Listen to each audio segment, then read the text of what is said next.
scale and grow it. Who are the emergent leaders? Who are the established leaders? Who are the emergent leaders? And who are the organic ones?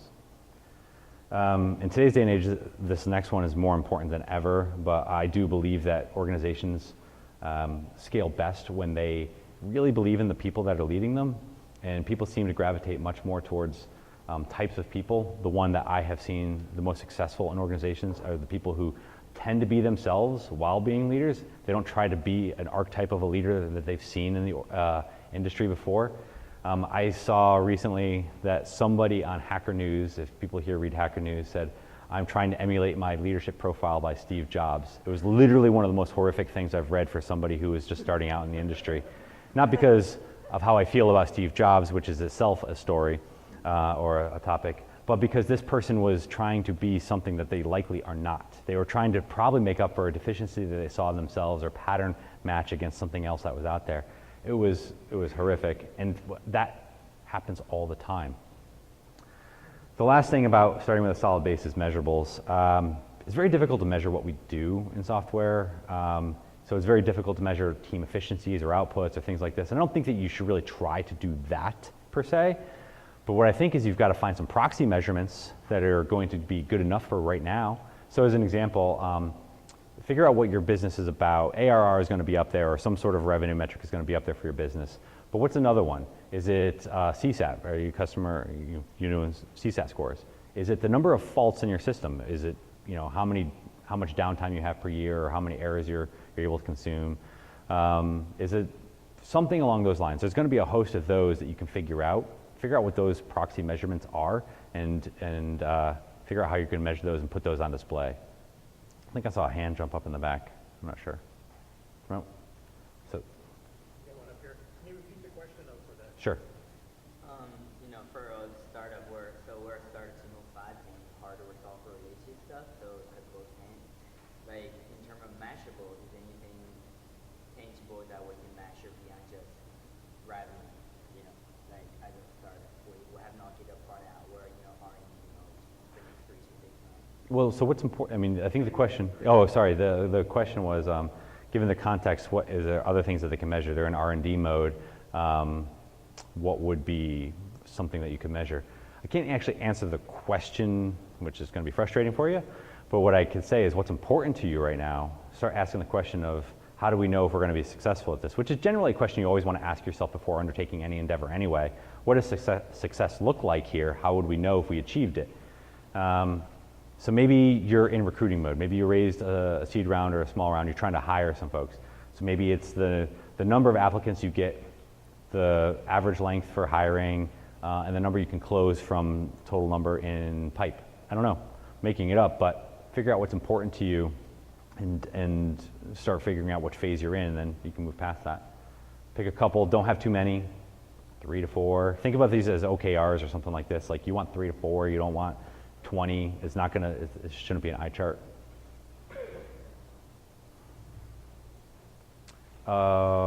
This is supposed to be, everyone likes to think this is the herding cat slide. I just like it because I'm a cat person, and I like to tell people I'm a cat person because in Silicon Valley you have to be a dog person apparently, and I like to buck trends.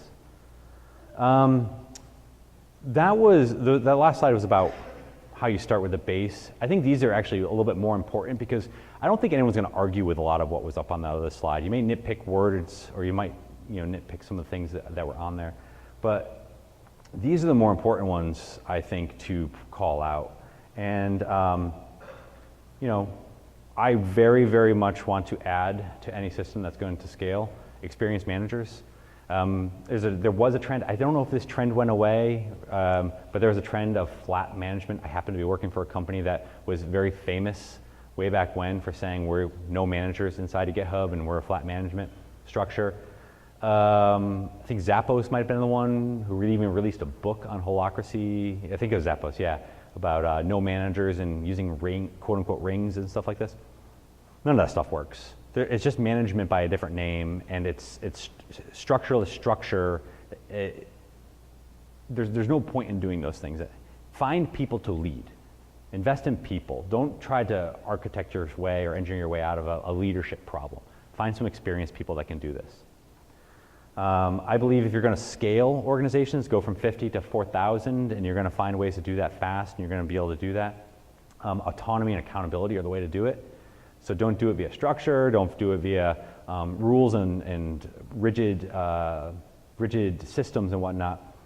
Find ways to get an autonomous, accountable structure in place. It's loosely coupled, it's kind of fast moving, it feels weird when you're in the moment, but you're able to scale it. Because otherwise, if you're trying to scale something that's really rigid, what do? You either have to start horizontally managing layers or go down. You want autonomous and accountable. You want systems that themselves can run themselves. To achieve those things, you're probably going to need people who they themselves are motivated, self-motivated. This is what I call highly initiated individuals. They're worth their weight in gold. When you have an autonomous, accountable system, people who thrive in that tend to be the ones who look for the problems, and they're the ones who like to seek out challenges and fix them. If you find people that are waiting to be told what to do, it's usually a mismatch for the style that's going to scale quickly or large.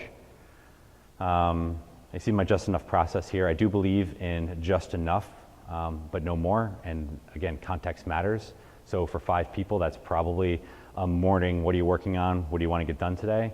For 300 people, it's probably a system somewhere that's tracking what's being done. And for 10,000 people, it's probably alignment tools like OKRs and V2MOMs and things like this. But you've got to find what works for your context and figure out what that looks like. I am a huge fan of ownership. And by ownership, when you take ownership and couple it with autonomy and accountability, magic happens, in my opinion. But ownership is basically handing the reins over to other people. And people who long to do that and to take responsibility for something, again, they're the ones who are going to rise, they're the ones who are going to make your organization great. I believe in creating the type of company where that is possible to do. One of the worst and least scalable systems is the command and control structure, where one person gets to make most of the decisions and it gets filtered down. That's not a scalable model. Somewhere along the line it's going to break. You lack the context for decisions. You don't really understand what's going to happen. If that person goes away too or failed to make a good decision, the entire sides or departments can fail spectacularly, and they have no ability to move and restructure. The last 3 things are basically things that if you put into place, if you don't have them, you know that they're lost. If you don't agree with them and you don't really think that they're important, it's probably because you've not seen them done well. But I very much believe in disagree and commit. I do not believe that you're ever going to get any number of people to agree on any one way of doing things. You get enough people in this room and we're going to disagree on all sorts of manner of things. We have to be good with disagreeing, and we have to be good with saying, I'm cool with that, that's your decision, we'll move on. And we also have to make sure that I'm cool with that, that's your decision, we're going to move on, is part of the ethos of the organization, and that's what I call the relationships. You're going to build those relationships with people, and you're going to test those over time. Certain boundaries are going to be pushed, certain things are going to fail spectacularly, and you're going to test those relationships. One of the things I like to joke with my management team about is invest in relationships before you need them. The worst time to introduce yourself to your neighbors when your house is on fire. Do that ahead of time.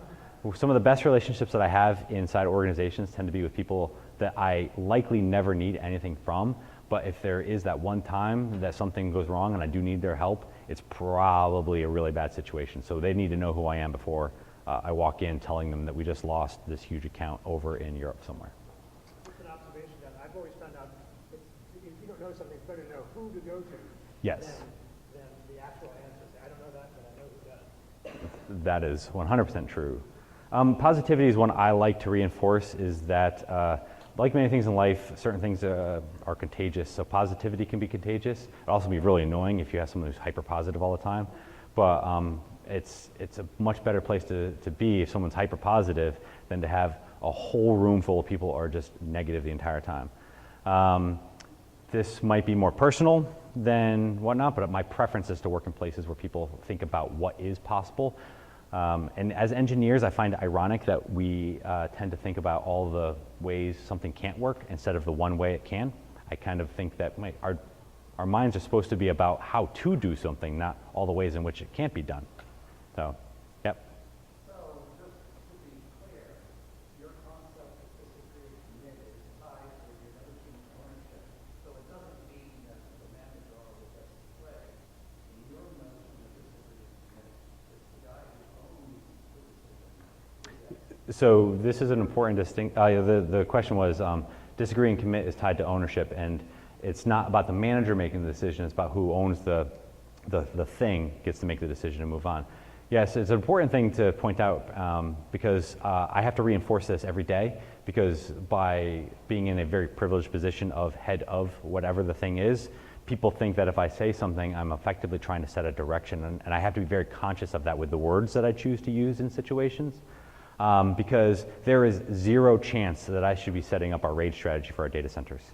Zero chance that I should be doing that. Now I can go in and I can say, hey, tell me about the RAID strategy, like what are we doing, like what is our redundancy, asking questions to make sure that we've had thoughtful debate on this.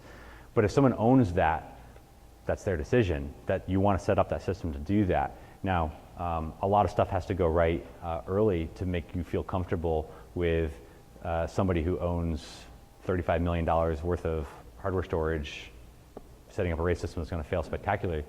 You got to hire people, you got to live these values, you got to do these things all the time, but I do believe that to be the case.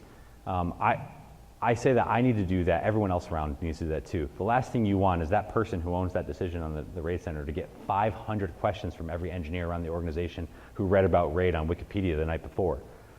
So it's important because all of us are going to make decisions. All of us make hundreds of decisions every day. Imagine if every single one of them got nitpicked by at least one person in the organization. That'd be tiring. No one would want to go to work every day. Not that many people probably want to go to work every day. Yeah? Could you elaborate on how you approach creating opportunities for people to take ownership of things in your company? Sure. So the question was, how do we create opportunities for people to take ownership of things? So we do a lot of stuff via a very lightweight planning process.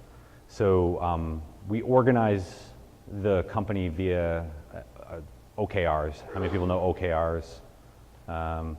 Something popularized by, I think it was John Doerr originally, and then Andy Grove, I think, wrote about it in High Output Management. Now Google has been doing it. Basically, it's a way to say for some period of time, we do it every 6 months. We say, this is roughly what these 6 months are going to look like. These are the 5 or 6 things that are very important to us for the 6 months.